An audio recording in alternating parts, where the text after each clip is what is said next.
नमस्कार, जय हिंद, वंदे मातरम। सभी का अभिनंदन है एनडीसी निशुल्क क्लासेस में। बहुत बहुत स्वागत है, बहुत बहुत अभिनंदन है आप सभी का।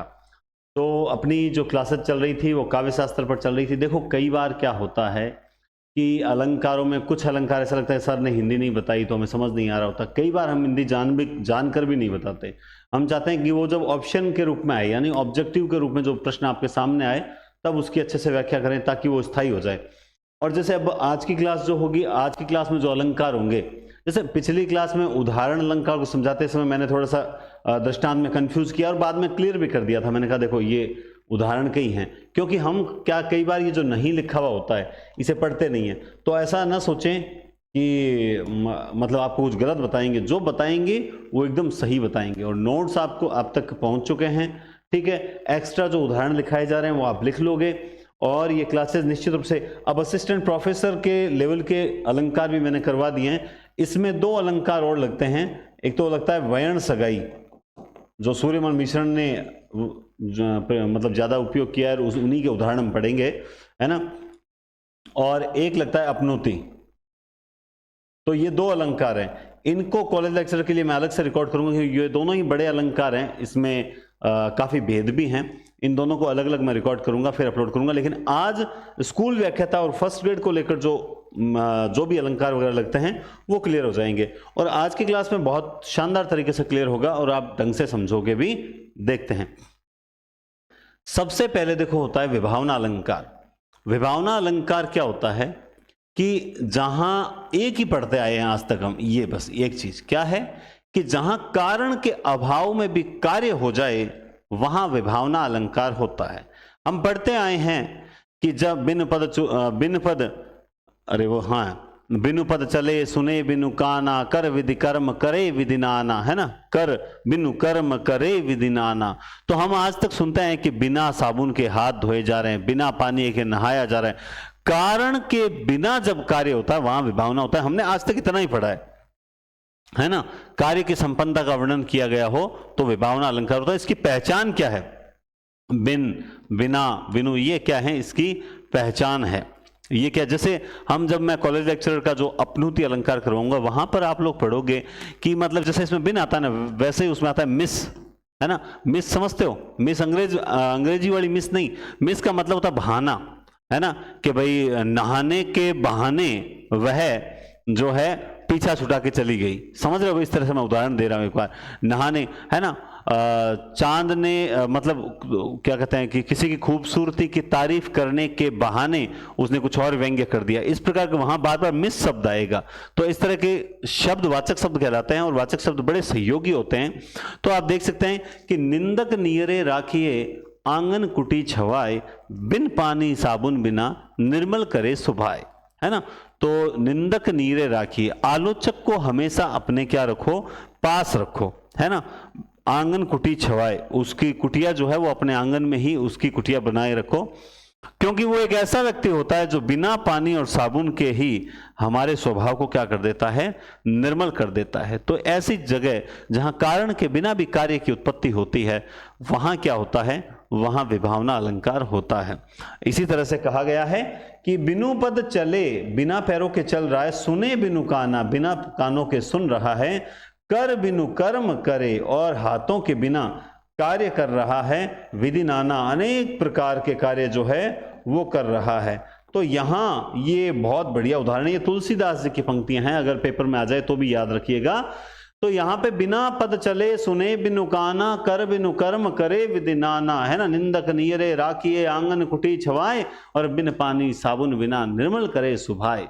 तो ये देख लीजिए, इस तरह से विभावना अलंकार होता है जहां पर आपको ये शब्द मिल जाएंगे। लेकिन इसके अलावा भी होता है। पहले हम एक और उदाहरण देख लेते हैं कि कोटिन रुंड मुंड बिन चलही, शीस परे मही जय जय बोले। मतलब करोड़ों रुंड बोलते हैं शरीर को, क्या बोलते हैं? धड़ को। क्या बोलते हैं? धड़। करोड़ों धड़ मुंड बिनु चलही, बिना मुंह के ही लगातार शत्रु सेना की ओर बढ़ते जा रहे हैं। शीस परे मही जय जय बोलई, और जो शीस हैं भाई, धड़ तो लगातार बढ़ते जा रहे हैं, जय जयकार कोटिक रुंड मुंड बिनु चली चलते जा रहे हैं, और धड़ जो गर्दन है, जो सिर है, वो मही धरती पर पड़े पड़े जय जयकार बोल रहे हैं। क्या ऐसा संभव हो सकता है कि बिना सिर के कोई धड़ चल सकता है? लेकिन हमारी राजपूताना धरती पर, हमारी इस राजस्थानी धरती पर कहते हैं कि ये धरती जो है वो ओज स्वरूपा धरती है, ये वीरों को जन्म देती है। किसको जन्म देती है? वीरों को जन्म देती है।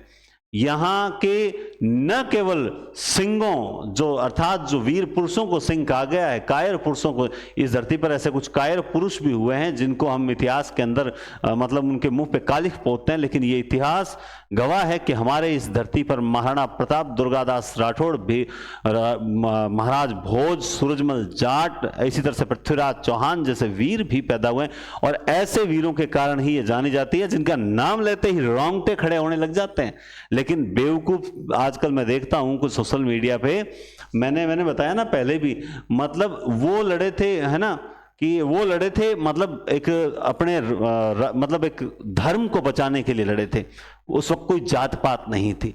और आजकल कहते हैं देखो सो हमारे जो हैं पृथ्वीराज चौहान ये कास्ट के हैं, महाराणा प्रताप ये कास्ट के हैं, शिवाजी ये कास्ट के हैं, सूरजमल ये कास्ट के हैं। अरे किस चीज के कास्ट, किस चीज के कास्ट? वो सिर्फ अपने धर्म की रक्षा के लिए लड़े थे। वो अपने समाज की, अपने राज्य की, जो स्त्रियों पर जब बात आती थी कि स्त्रियों के सम्मान पे बात आती तब लड़ते थे।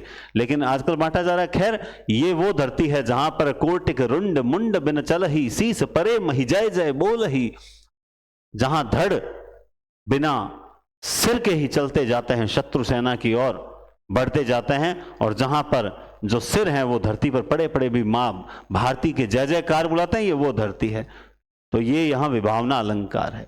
तो ये तो आप सबको बहुत अच्छे से आता होगा। लेकिन अब यहाँ पे इसके कुछ प्रकार भी मैंने देखे हैं बहुत बार। हम तो खैर जब स्टार्टिंग की थी पढ़नी तब क्या करते थे, कोई समझ में नहीं आते थे। झूठ बात नहीं बोलूंगा, आप में से भी बहुत से ऐसे स्टूडेंट हैं जिनको जो पहली बार पढ़ रहे हैं, दूसरी बार पढ़ रहे हैं, जिन्होंने कभी ढंग से टाइम नहीं दिया तो उनको समझ नहीं आता। तो हम तो लास्ट में क्या करते थे भाई, इनको रट लेते थे भाई, रट। और ऑप्शन क्या था हमारे पास में, क्योंकि उस वक्त कोई यूट्यूब था नहीं, और आपकी तरह जो है वो वही बात है कि मतलब उस समय 1100, 2000, 1200, 1500 तक तो कोचिंग करने की कैपेबिलिटी थी, लेकिन इतने में कोचिंग करवाते नहीं थे। कोचिंगों की रेट 4-5 हज़ार कम से कम होती, 6-6 हज़ार मुझे याद है, 6 हज़ार तक, इतने पैसे थे नहीं। तो बस रट्टाफिकेशन करनी पड़ती थी, और सोचते थे कहीं करके टेस्ट सीरीज ज्वाइन कर लें और बाकी किताबों से पढ़ के निकाल लेंगे। और माँ भगवती का आशीर्वाद रहा कि आज ये है कि आज हमें एक समय समझ नहीं आता था, लेकिन आज समझाने के योग्य हो गए, ये अच्छी बात है। तो देखिए, जहां ये तो था बिना कारण के भी कार्य हो रहा है। कई बार क्या होता है, अपूर्ण कारण होता है, मतलब कारण अधूरा होता है, और अधूरे कारण से कार्य पूरा नहीं होता। लेकिन यहां पर बताया गया है, देखना, 200 को शिवाजी जे ही 200 आदमी सो जीत्यो जंग सार दार 100 हजार असवार को। बहुत बढ़िया पंक्ति है कि 200 को शिवाजी जे ही 200 आदमी सो जीत्यो जंग सार दार 100 हजार असवार को। 100 हजार का मतलब समझ गए? 100 हजार का मतलब हो गया 1 लाख आदमियों की सेना, शत्रु सेना है।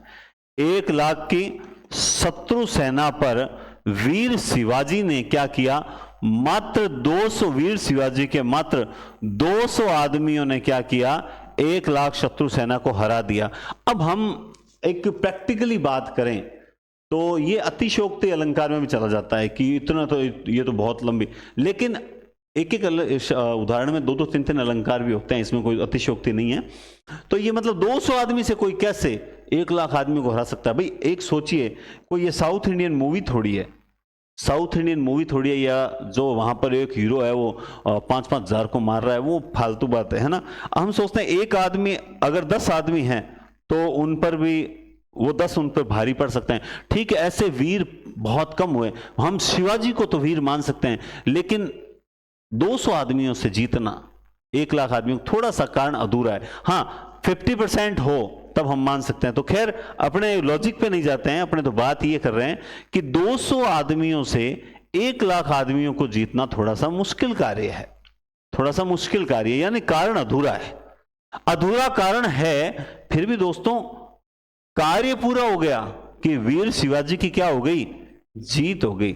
तो जब अधूरे कार्य से भी, अधूरे कारण से भी कार्य पूरा हो जाए, तब वहां पर कौन सा अलंकार होता है, विभावना होता है। ठीक है ना। अब आगे देखिए, एक प्रकार और होता है जिसमें कहते हैं कि कार्य की रुकावट होने पर भी कार्य हो जाए। मतलब कार्य के बीच बाधा आ रही है, कार्य के बीच जो चीज बाधा है वो बाधा बनी है, फिर भी कार्य हो रहा है। जैसे कि तेज छत्र धारिण हूं असहन ताप करंत, तेज छत्र धारिण हूं असहन ताप करंत, मतलब एक बात सोचिए, असहनीय ताप करना है और छत्र मतलब छाता हाथ में ले रखा है, मतलब छत्र करके तेज छत्र धारिण हूं असहन ताप, मतलब रुकावट पैदा कर रहा है। जो छत्र है वो क्या कर रहा है, ताप करने में क्या कर रहा है, रुकावट पैदा कर रहा है। तो जो चीज रुकावट पैदा कर रही है फिर भी असहन ताप हो रहा है, तो ये क्या है, ये बाधक तत्वों के होने के बावजूद भी, बाधक तत्वों के होने के बावजूद भी जब कार्य होता है तो वहां पर क्या होती है, विभावना होती है। देखो ये टफ की ओर जा रहे हैं अपन, बाकी आपके पेपर में तो इतना तक पूछ लेगा बस, ठीक है। अगला देखिए, जब कारण एकदम विपरीत हो, यहां पर तो क्या था, कार्य में रुकावट पैदा कर रहा था कारण, यहां पर कारण एकदम विपरीत हो फिर भी कार्य हो गया कि कारे घन उमड़ी अंगो बरसत है, मतलब जो काले घन यानी बादल, घन यानी बादल, बादल क्या करते हैं, बादल तो बारिश करते हैं, बादल तो ठंडक प्रदान करते हैं, बारिश बरसा, लेकिन ये क्या कह रहा है कि काले बादल हैं तो वो अंगारे बरसा रहे हैं। आप खुद सोचो, आप खुद सोचो, एक बादल कभी अंगारे थोड़ी बरसा सकता है, लेकिन यहां क्या बता दिया, यहां बता दिया कि बादल, अच्छा वो काला है, बादल काला है इसलिए वो अंगारे बरसा रहा है, ऐसा थोड़ी होता है। लेकिन यहां पर क्या हो गया कि कारण के विपरीत कारण है, जो चीज मतलब जो शीतलता प्रदान करते हैं उसी पर क्या आरोप लगा दिया कि वो क्या कर रहे हैं, वो जला रहे हैं, है ना। जैसे मान लो कह दिया कि बर्फ, हाय बर्फ ऐसी लगी जलने लगा शरीर, हाय बर्फ ऐसी लगी जलने लगा शरीर। सोच के देखिए, बर्फ से शरीर कैसे जल सकता है, बर्फ से ठंडक हो सकती है, कंपकंपी छूट सकती है, लेकिन हाय बर्फ ऐसी लगी कि जलने लगा शरीर, है ना। तो ये समझ गए आप, विपरीत कार्य से भी जब कारण होता है ना। आइए, जब कार्य से कारण उत्पन्न हो, अब ये सिंपल है, ये कहता है कि मतलब देखो अक्सर होता क्या है, होता यह है कि कारण से कार्य उत्पन्न होता है, ठीक है। लेकिन यहां ये क्या कह रहा है कि कार्य हुआ तो कारण उत्पन्न हुआ, ये बहुत बड़ी विचित्र बात होगी। कार्य से कारण उत्पन्न हुआ कि कर कल्प द्रुम सो कद्यो जस समुद्र उत्पन्न, है ना। देखो क्या कह रहे हैं, हाथ रूपी कर कल्प द्रुम, हाथ रूपी कल्प वृक्ष से जस यस रूपी समुद्र उत्पन्न। एक बात आप समझिए, मतलब भाई कल्प वृक्ष देने का काम करते हैं, तो हाथ रूपी कल्प वृक्षों से अगर आप दान करोगे तो आपको यश रूपी समुद्र प्राप्त होगा। कार्य क्या है, मतलब ये कार्य से कारण उत्पन्न हुआ है, समुद्र से कल्प वृक्ष उत्पन्न होना बताया जाना चाहिए, यहां कल्प वृक्ष से समुद्र का उत्पन्न होना बताया जा रहा है। तो इस कारण से यहां कार्य से कारण उत्पन्न हुआ है। तो ये कौन सा अलंकार है, विभावना। मैं जानता हूं, मैं समझता हूं, आपकी फीलिंग्स भी समझता हूं कि आप अब क्या सोच रहे होंगे, आप सोच रहे होंगे सर ये एक मतलब ये कैसे आएगा कि नहीं आएगा। देखो मैं बताता हूं, अलंकार, छंद, रस, काव्य गुण, काव्य रीति, एज फार एज जितना मैं आपको बता रहा हूं, देखो विनाश काले विपरीत बुद्धि। आप आज एक बहुत अच्छा कमेंट पढ़ा था मैंने, सर हम 77 कदम तो बढ़ चुके हैं। मैंने एक स्टेटस डाला था कि कठिन से कठिन सफर या मंजिल तब तक दूर है जब तक पहला कदम न बढ़ाया हो। कोई भी लक्ष्य तब तक दूर है जब तक पहला कदम न बढ़ाया जाए।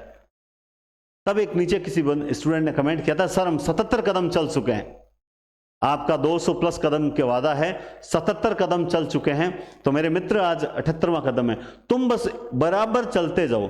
अब होता क्या है, ये है दोस्तों हमारा लक्ष्य, ठीक है ना, और ये है जहां से हम मतलब प्रारंभ बिंदु। जब हम चलना स्टार्ट होते हैं ना, तो आप मान के चलिए बहुत से स्टूडेंट जो होते हैं वो क्या करते हैं, भटकते जाते हैं। भटकते जाते हैं, भटकते जाते हैं, लेकिन यहां तक पहुंचने वाले कुछ विरले ही होते हैं, क्योंकि आपको यहां बहुत लोभ मिलेगा, आपको लगेगा यार ये बहुत अच्छा है, क्योंकि आप बाजारवाद में जब तक उलझोगे ना तब तक मरोगे ही मरोगे। मैं तो साफ सीधी बात कहता हूं, स्पेशली मेरा महिलाओं से कहना है, जो भी बहनें देख रही क्लास, जो गृहिणियां हैं, ये क्लासेस आपके लिए रामबाण है। केवल एक आध पूरी 200 क्लासेस करवाने के पीछे मेरा जी जानता है कि मुझे अभी 78 क्लासेस में मुझे कितनी तान आने लग गई, तो मुझे पता है कि मैं 200 क्लासेस करवाऊंगा, लेकिन मैं करवाऊंगा जबरदस्ती, ये पक्का वादा है। कुछ टॉपिक बीच में थोड़े बोरिंग आते हैं, लेकिन कुछ बड़े आनंद आते हैं। अभी जैसे रस आएगा तो समझाने का भी आनंद आएगा, जब संचारी भाव पढ़ेंगे तो आनंद आएगा, जब आलम्बन उद्दीपन पढ़ेंगे मजा आ जाएगा। तो इसलिए आप पढ़ते चलो, क्योंकि मैं बहुत जल्द अब स्टार्ट करने जा रहा हूं ऑब्जेक्टिव, इसलिए ताकि पिछला वाला भूल ना जाओ, है ना। तो मैं जैसे कह रहा हूं वैसे पढ़ते रहो, मानोगे तो तरोगे, नहीं मानोगे मरोगे। मैं तो ये बात सीधी सी बात कह रहा हूं। चलिए, बिन सुगंध लावत अली आवत, ये कुछ अन्य उदाहरण है, ये कुछ अन्य उदाहरण है, इसका नहीं है।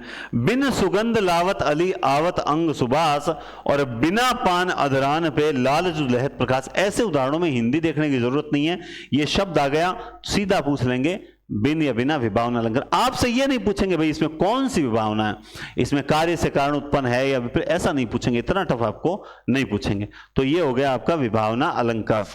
अब देखिए, वक्रोक्ति का मतलब, वक्र का मतलब होता है टेढ़ा। क्या होता है? वक्र का मतलब होता है टेढ़ा। ध्यान से समझना, बहुत अच्छा अलंकार है। लोग नाम से घबरा जाते हैं, मैं आपको ये अलंकार अभी कह रहे यार सर आज के बाद हमें श्लेष अभी तक आया नहीं आया, हमें पता नहीं है, लेकिन वक्रोक्ति आ गया, आप कहोगे ये क्या है? अर्थालंकार है। अर्थालंकार को मैं अपनी दृष्टि में क्या कहता हूं, इन अलंकारों में आपको पंक्ति का भाव समझ आना चाहिए। अगर आपको पंक्ति का भाव समझ आ गया तो समझ जाओ कि आप अलंकार सीख गए। जैसे वक्रोक्ति शब्द वक्र प्लस उक्ति के योग से बना है, जिसका अर्थ होता है टेढ़ा कथन। अर्थात जब, अब समझना बात को, जब वक्ता के द्वारा कहे गए किसी वाक्य या कथन का श्रोता द्वारा अन्य अर्थ ग्रहण कर लिया जाता है तो वहां वक्रोक्ति अलंकार होता है। आप जब 5 मित्र बैठे हो, 5 सहेलियां बैठी हो, उस वक्त किसी ने, एक ने कहा, कुछ ऐसा बोला, है ना, आप पे कमेंट किया और आपने उसका हाजिर ऐसा जवाब दिया कि सामने वाले की बोलती बंद हो गई, वही वक्रोक्ति अलंकार है। कैसे? ध्यान से समझिए। जैसे इसके 2 भेद भी हैं, एक होता है श्लेष वक्रोक्ति और एक होता है काकू वक्रोक्ति। 2 वक्रोक्ति होती है, श्लेष वक्रोक्ति और काकू वक्रोक्ति। देखिए, जैसे एक पहला उदाहरण है कि को तुम घनश्याम मैं तो जाए काहू। को तुम, ये पूछा कि कौन हो तुम, बोला मैं घनश्याम। भाई यहां पे कौन तुम किसने पूछा?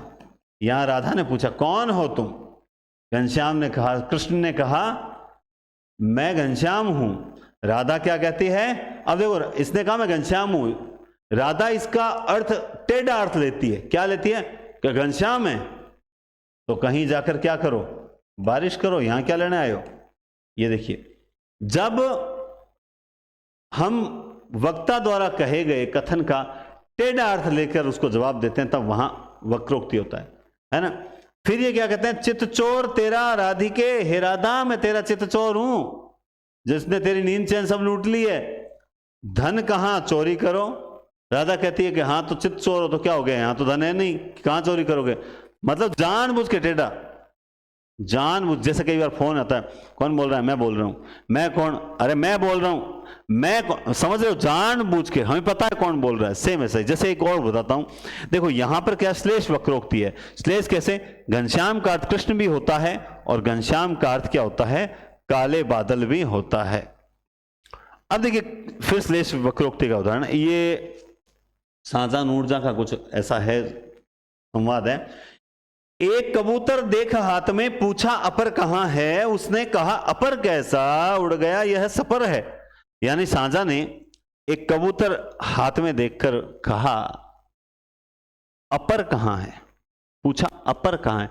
अब वो पूछ तो क्या रहा है, अपर का मतलब होता है दूसरा। बोला दूसरा वाला कहां है, दूसरा कबूतर कहां है। अब नूरजा ने क्या किया, नूरजा ही थी ना वो, साजा जहांगीर ना। अब देखो ज्यादा इतिहास में मत ले जाना है ना। अब जहांगीर ले लो, है ना, कि सर नूरजहां शाहजहां माँ ये है कि मुमताज ही उसके साथ, तो हाँ ठीक है। अपर, अब उसने क्या किया, नूरजहां ने अपर का मतलब क्या ले लिया, पर रहित। तो वो क्या कहती है, उसने तो पूछा, एक कबूतर देख पूछा वो दूसरा कहां है, इसने क्या कहा, उसने कहा अपर कैसा, बोला पर रहित कैसा, ये तो सपर उड़ गया, अर्थात पर सहित उड़ गया। समझ गए बात आप? तो अपर का अर्थ पर रहित भी है और अपर का अर्थ पर सहित भी है। अब दिमाग में क्या आता है आपके, बोला सर अपर और अपर दो बार आया, दोनों बार इसका अर्थ क्या हो गया सर, ये तो दो शब्द आ गए, अलग अलग अर्थ है, तो सर यहां तो यमक अलंकार होना चाहिए। दिमाग में आया होगा आपके, क्या होना चाहिए, यमक अलंकार। मैं बताता हूं, ये इसलिए ये उदाहरण बहुत टॉप उदाहरण में है कि ऐसे उदाहरण जब आ जाते हैं तब मैं दावे के साथ कहता हूं लोग कंफ्यूज होकर करके आ जाएंगे यमक, क्योंकि वो तो अपर अपर देखेंगे, है ना, और सपर सपर सपर सपर 2.66 उठ जाएंगे। मैं सीधी बात बताऊं, वो तो अपर अपर देखेंगे और इधर सपर उड़ जाएंगे, 2.66 पर सहित उड़ जाएंगे। ध्यान रखना, ये उदाहरण श्लेष वक्रोक्ति का उदाहरण है। आगे देखिए, मैं सुकुमारी नाथ बन जोगूं, तुम्हें उचित तप मोकह भोगूं, ये काकू वक्रोक्ति है ना। मैं सुकुमारी, नाथ, नाथ का मतलब यहां क्या लिया, स्वामी, कि भाई मैं तो सुकुमारी हूं और नाथ बन जोगूं, है ना। तुम ही उचित तप मोह के भोगो, अब वो वहां पर नाथ का क्या ले लेते हैं, नाथ का मतलब वो तप करने वाले, जैसे नाथ संप्रदाय पर पढ़ते हैं ना, उस तरह से। ये काकू, ये आपको समझ नहीं आएगा, इसको समझते हैं, मैं आपको बताता हूं। काकू वक्रोक्ति का ये उदाहरण समझो, ये अच्छा है कि एक कयोवर देत भव भाव चाहिए चित, सुन कह कोऊ बोले भवई भाव चाहिए मित। मतलब यहां पर एक ने कहा कि वर देत, कि भगवान शिव जो हैं वो वर देते समय सिर्फ भाव देखते हैं, मांगने वाले का भाव देखते हैं, वो सिर्फ भाव चाहते हैं, भाव देखते हैं, आपका भाव लेते हैं कि आपका भाव कैसा है, और फिर वो वर दे देते हैं। तो दूसरा उसका टेढ़ा अर्थ निकालता है, लेकिन थोड़ा सा अलग, कि सुन के कोऊ बोले, अच्छा शिव को भाव क्यों चाहिए, शिव को भी मतलब वर देते हुए भाव चाहिए क्या, अर्थात वो तो बड़े भोले भाड़े आदमी हैं, वो वर देते समय भाव का क्या करेंगे। समझ के बात, ये होती है काकू वक्रोक्ति। काकू वक्रोक्ति को आप यूं भी समझ सकते हो कि दोनों लाइनों में सेम बात को ही घुमा फिराया जाए। जैसे ये भी देखो काकू वक्रोक्ति है, राम साधु तुम साधु सुजाना और राम मातु भली मैं पहचाना, है ना। तो राम साधु और तुम साधु, यहां पर साधु का अर्थ लिया गया है असाधु, कैसे, साधु सुजाना था, तुम चतुर साधु हो, चतुर साधु मतलब असुर, ठीक है। राम मातु भली मैं पहचाना, जब इस प्रकार से सेम पंक्ति को जैसे जैसे पूत कपूत तो क्यों धन संचय और पूत सपूत तो क्यों धन संचय, इस टाइप से जब एक ही पंक्ति बात दो बार आती है ना, तब वहां पर क्या होता है, वहां पर होती है काकू वक्रोक्ति। और जब वहां पर टेढ़ी बात होती है, जैसे भिक्षुक गो कितको गिरिजा, मतलब लक्ष्मी और पार्वती जो है वो आपस में बातें कर रही हैं, और लक्ष्मी ने पूछा कि भिक्षुक कितको गिरिजा, हे पार्वती जो वो भिक्षुक है वो कहां है। अब पार्वती समझ गई कि शिव जी को भिक्षुक कह रही है, तो पार्वती को बुरा लगा, पार्वती ने बड़ा टेढ़ा आंसर दिया, ध्यान रखना टेढ़ा, वह मांगन को बलि द्वार गयोरी। अब आपको पता है कि बलि के द्वार पर भगवान विष्णु भिक्षुक का वेश धारण करके गए थे, तो उन्होंने तुरंत टेढ़ी उक्ति लगाई, अर्थात भिक्षुक को सीधा विष्णु से जोड़ दिया, शिव से, और बोला कि वो मांगन के बलि के द्वार पर गया है। तो लक्ष्मी भी समझ गई कि देख बेटी होशियार तो है पार्वती भी, है ना।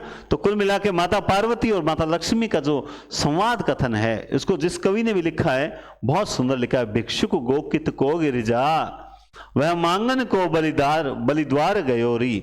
तो ये होती है श्लेष वक्रोक्ति, है ना। और ये भी श्लेष वक्रोक्ति, को तुम घनश्याम में तो जाए काहू को वर्षा करो, है ना।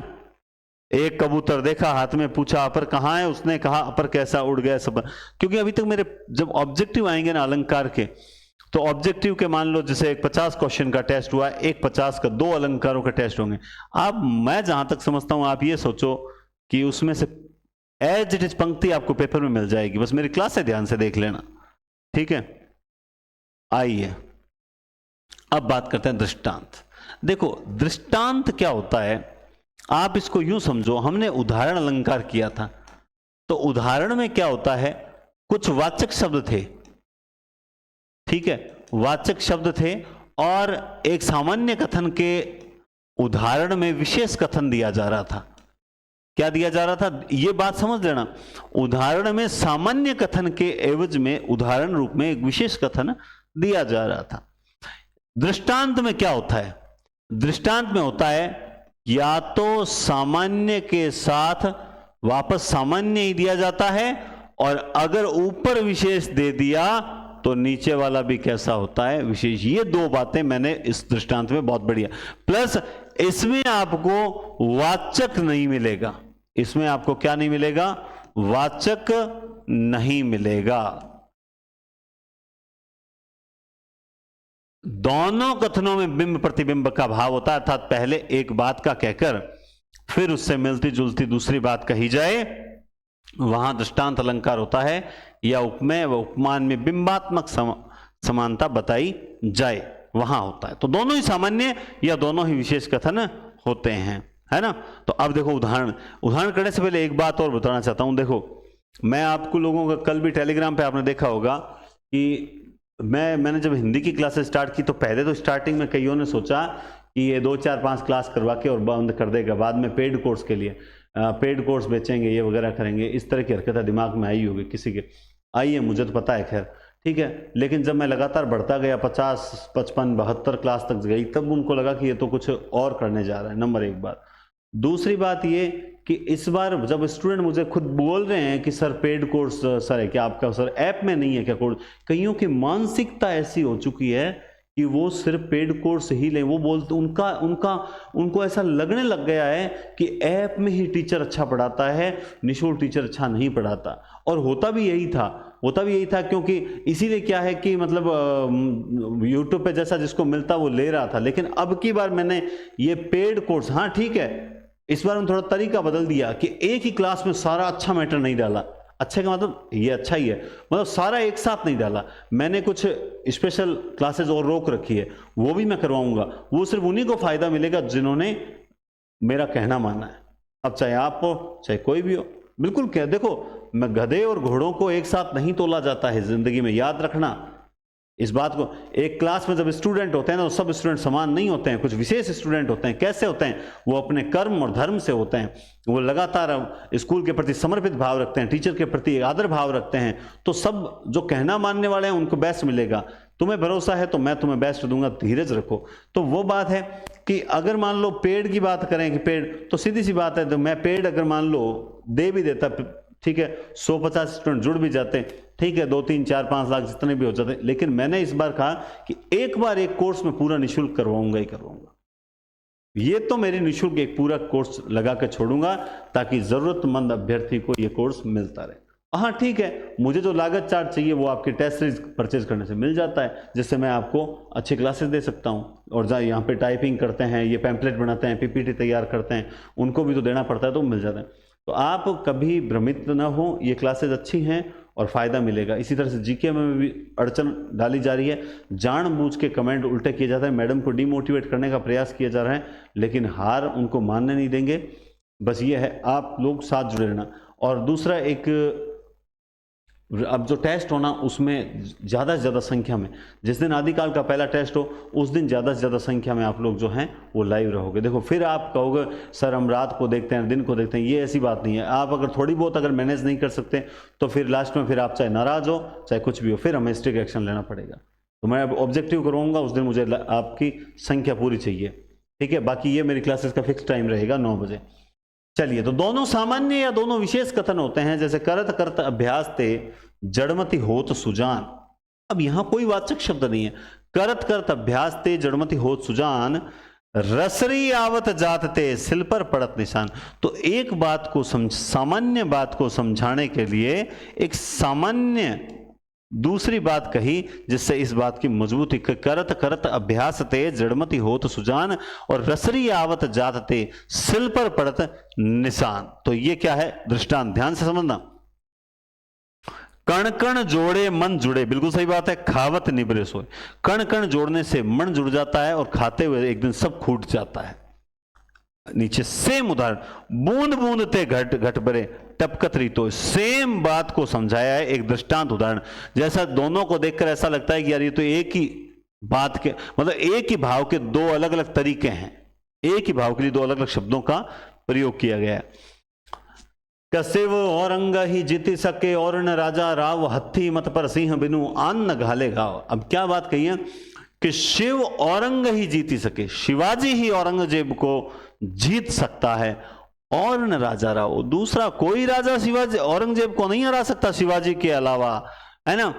हाथी के माथे पर सिंह के बिना आन न घाले, एक शेर ही होता है जो हाथी के माथे पर जाकर घाव करने की हिम्मत रखता है, दूसरे किसी जानवर में हाथी से पंगा लेने की हिम्मत नहीं होती। भले ही हाथी बड़ा विशाल होता है लेकिन शेर उसको गिराने की हिम्मत रखता है। तो दोनों ही विशेष कथन है। अब यहां पे क्या है, दोनों ही विशेष कथन है कि ये उन पर है जो गलत कमेंट करके और जो डिमोटिवेट करने का प्रयास करते हैं, है ना, उनके लिए है कि पापी मनुज भी आज मुख से राम नाम निकालते हैं, देखो भयंकर भेड़िए भी आज आंसू डालते हैं, है ना। पापी मनुज भी आज मुख से, जब ईश्वर, जब वो कहता ना ईश्वर की लाठी में आवाज नहीं होती, आप गलत करोगे ना और आप सोच रहे हो कि कोई नहीं देख रहा, आपने वो 10th क्लास के अंदर लेसन पढ़ा होगा, हिंदी वाले तो मैं मानता हूं कि बहुत आध्यात्मिक और बहुत नैतिक स्टूडेंट्स होते हैं, इसीलिए मेरे चैनल पे हिंदी पे कभी कोई गलत कमेंट नहीं करता। कोई ज़्यादा मान लो नाटक करता है तो उसको डांटते हैं, वो करता है तो वो चला जाए, लेकिन 99.99% नहीं करता, क्योंकि हमने पढ़ा है कि उन दो लड़कों को एक तलवार और एक बकरा देकर भेजते हैं कि इसको ऐसी जगह जाकर काटो जहां पर कोई दूसरा देख ना रहो। एक तो थोड़े दूर ले जाता है, आगे झाड़ियों में लेकर ले गर्दन अलग बकरे को ले आता है, दूसरा जो होता है वो जहां कहीं जाता है उसे ऐसा लगता है यहां कोई देख रहा है, उसे हर बार लगता है, गुफा में जाता है, अंधेरे में जाता है,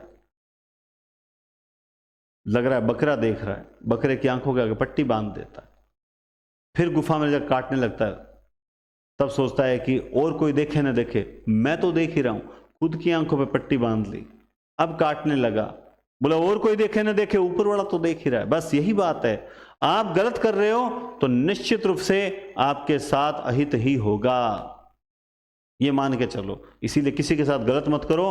पापी, फिर पापी मनुज आज मुख से राम, फिर विपत्ति के समय राम नाम निकालते हो, देखो भयंकर भेड़िए भी आज आंसू डालते, है ना। औरों का भक्षण करते करते जब खुद का नंबर आया तब आंसू बहा रहे हो, लोगों को के साथ आनी थी। तो यहां पर दोनों ही एक तरह से क्या है, सामान्य कथन नजर आ रहे हैं आपको कि धन वाले घर में श्री जाती कभी न जाती, निर्धन घर में जल निधि में गंगा गिरती है, कभी न गिरती सूखे। लक्ष्मी भी लक्ष्मी के पास जाती है। ये तो बहुत कॉमन सी बात है कि अपने अपनों के पास जाते हैं। जब आप गांव जाते हो तो आप अपने सबसे मिलते हैं, तो इसमें क्या बात है। इसीलिए कहते हैं कि अपना विद्या भी, विद्या जो विद्या को वैल्यू समझता है ना उसके पास जाती है, जो विद्या की वैल्यू समझता है। क्लासेस को जो फॉरवर्ड करके देख रहा है उसे कुछ हासिल नहीं होने वाला।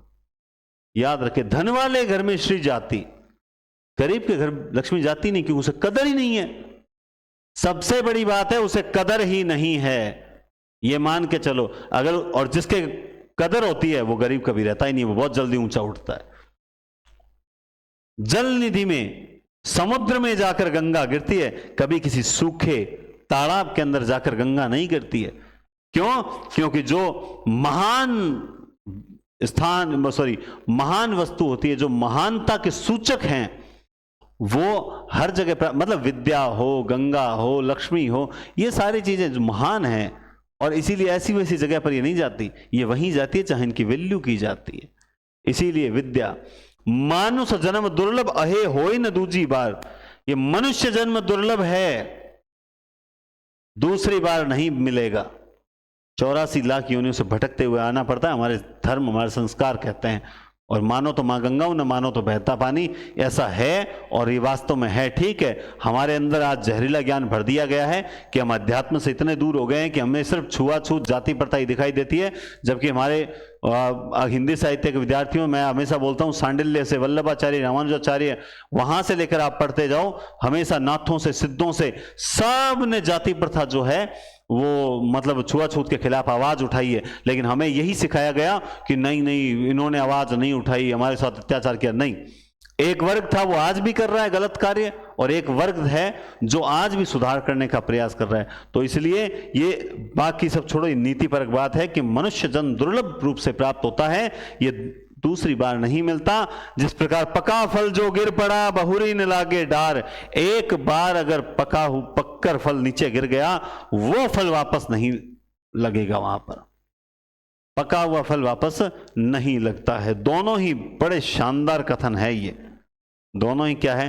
तो ये इस तरह के उदाहरण मैंने इसमें दृष्टांत में जितने उदाहरण थे काफी डालने का प्रयास किया ताकि आप लोगों को देखिए और देखिए आनंद आ जाएगा। आज दृष्टांत, भरत ही होई न राज मद विधि हरिहर पद पाई, और कबहू की कांजी सी करनी क्षीर बंधु विलगाई, है ना। देखिए कि भरत को राजपद छोड़ो, ब्रह्मा विष्णु महेश के पद भी अगर मिल जाएं तब भी उसका मन विचलित नहीं होगा, तब भी उसका मन विचलित नहीं होगा। कबहू की कांज सिकरणी क्षीर बंधु बिलकाई। क्षीर सागर में, क्षीर सागर यानी दूध का सागर, अमृत का सागर, क्षीर सागर में अगर कुछ खट्टी बूंदे डाल दी जाए नींबू की तो क्षीर सागर फट नहीं जाता। अर्थात बड़े बड़े पद प्राप्त करने के बाद भी जिसका मन विचलित नहीं होता, अर्थात उसका मन डोलता नहीं है, वैसे ही कुछ छोटे मोटे चीजों से क्षीर सागर जो होता है वो फटता नहीं है। प्रिय लागही अति सबही मम भनिति राम जस संग, दारु विचार की करई को बंदिय मलय प्रसंग। प्रिय लगही अतहि अति सबही मम, प्रिय लगही अति सबही मम भनिति राम जस संग, दारु विचार की करई को बंदिय मलय प्रसंग। मतलब यहां पे क्या कहते हैं, तुलसीदास जी की पंक्ति है ये कि रामचरितमानस और किसी के मतलब कोई और लाभ हो न हो, लेकिन प्रिय लाग ही अतई सब ही मम भनिति राम जस, कम से कम राम जस का सौभाग्य का साथ तो मिलेगा कि किसी ने राम यश गाया, और कुछ हो न हो इसका फायदा, लेकिन राम यश गाने का सौभाग्य तो प्राप्त होगा ही होगा। कुछ तो वैल्यू बढ़ेगी, कुछ तो महत्व बढ़ेगा।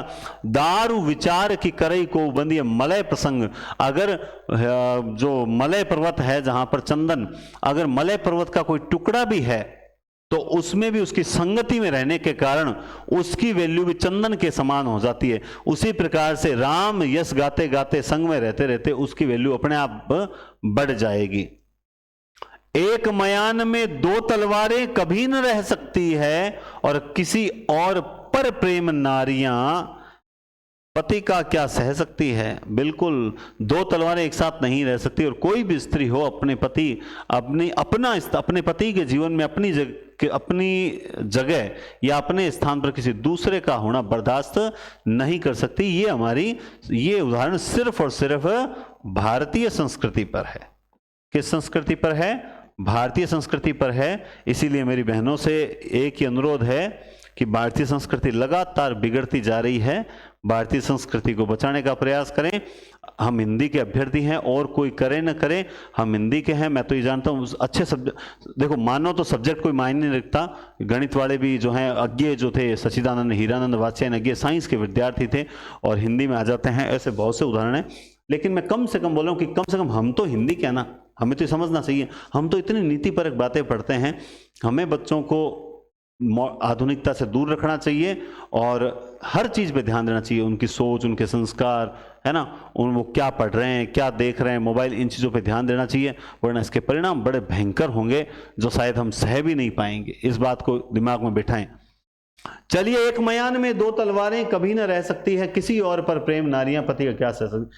कि धन वाले घर में ही श्री जाति, ये तो आ चुका है, ये तो आ चुका है। कि परि प्रेम नंदलाल के हम ही भावत जोग, कि नंदलाल के प्रेम में एक बार जो पड़ गया, कृष्ण के प्रेम में जो एक बार डूब गया, उसे फिर दूसरे योग संदेश अच्छे नहीं लगते। एक बार जिसने एनडीसी क्लासेस पर हिंदी साहित्य की क्लासेस देख ली, अब उसे दूसरी क्लासेस अच्छी नहीं लगेगी। ये बात मैं सही बोल रहा हूं कि नहीं बोल रहा हूं? दृष्टांत उदाहरण है कि नहीं है? चलो है तो समर्थन कर देना। परि प्रेम नंदलाल के हमहि भावत जोग और मधुप राजपद पाई के भीख न मांग। अर्थात ये गोपियां कहती है कि कृष्ण के प्रेम में पड़ने के बाद ये योग वगैरह अच्छे नहीं लगते। हे उद्धव, जिसने एक बार राजपद प्राप्त कर लिया है, अर्थात सबसे बड़ा पद प्राप्त कर लिया है, यानी कृष्ण प्रेम रूपी राजपद प्राप्त कर लिया है, अब वो भीख थोड़ी मांगेगा। अब हम भीख थोड़ी मांगेंगे कि हमें योग सिखा दो, ये कर दो। ना ना, कृष्ण प्रेम में हम, और कृष्ण प्रेम राजपद से कम नहीं है।